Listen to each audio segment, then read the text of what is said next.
मी सुनेत्रा अजित पवार गांभीर्यपूर्वक प्रतिज्ञा करते की कायद्याद्वारे स्थापित झाले आहे अशा भारताच्या संविधानाबद्दल मी खरी श्रद्धा व निष्ठा बाळगीन। मी भारताची सार्वभौमता व एकात्मता उन्नत राखीन।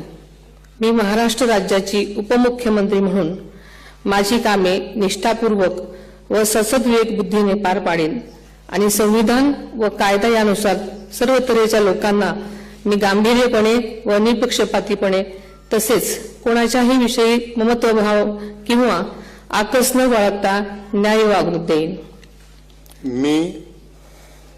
मी सुनेत्रा अजित पवार गांभीर्यपूर्वक प्रतिज्ञा करते की महाराष्ट्र राज्याची उपमुख्यमंत्री म्हणून माझ्या विचारार्थ आणली जाईल किंवा मला ज्ञात होईल अशी कोणतीही बाब अशी उपमुख्यमंत्री म्हणून माझी कामे यथायोग्य पार पाडण्यासाठी आवश्यक असेल ते खेरीज करून एरवी मी कोणत्याही व्यक्तीला किंवा व्यक्तींना प्रत्यक्षपणे वा अप्रत्यक्षपणे कळवणार नाही किंवा त्यांच्याकडे उघड करणार नाही।